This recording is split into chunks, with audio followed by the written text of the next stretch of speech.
Everyone, আপনারা সবাই কেমন আছেন? আশা করি ভালো আছেন। তো আজকে আপনাদের দেখাবো মাছের মাথা দিয়ে মিষ্টি কুমড়া আর কড়াই পাতুরি। তো প্রথমেই দেখলেন কড়াইতে তেল গরম করে তেলে মাছের মাথাটা দিয়ে দেওয়া হয়েছে, তারপরে দেখলেন মিষ্টি কুমড়া। তো আপনারা এখন দেখছেন আমরা একটা থালে পেঁয়াজ কুচি, রসুন কুচি আর টমেটো কুচি নিয়ে নিয়েছি। তারপর এগুলোকে কেটে রাখা মাছের উপর দিয়ে দিয়েছি। দুর্ভাগ্যবশত কেটে রাখা মাছগুলো রেকর্ড করতে পারিনি, কিন্তু আপনারা একটু খেয়াল করলে দেখতে পাবেন টমেটো, পেঁয়াজ আর রসুনের নিচেই এগুলো আছে। তারপর এই পেঁয়াজ কুচি, রসুন কুচি, টমেটো কুচি আর মাছের উপর হলুদ, মরিচ, লবণ, জিরার গুঁড়া আর সরিষার তেল দিয়ে সুন্দর করে মাখিয়ে নিব।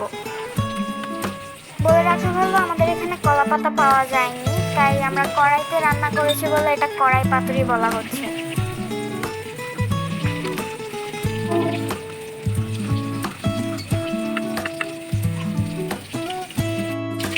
তারপর সুন্দর করে কড়াইতে দিয়ে দিলাম।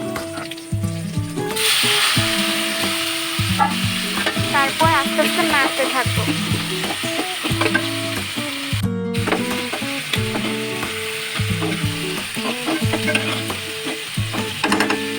তারপর আপনারা দেখতে পাচ্ছেন ভিডিও শুরুতে বসানো মাছের মাথাটা ভালো করে ভাজা হয়ে গেছে।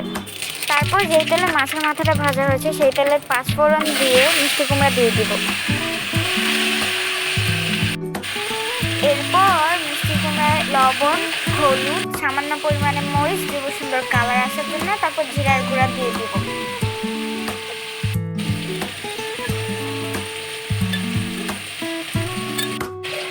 তারপর মাছের কড়াই পাতুরিতে সামান্য পরিমাণে পানি অ্যাড করব। আর মিষ্টি কুমড়াতে ভালোভাবে ভেজে রাখা মাছের মাথাটা দিয়ে দিব আর পরিমাণ মতো পানি অ্যাড করব।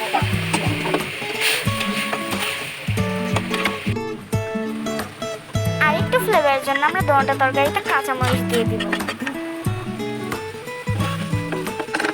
And here our dish is ready.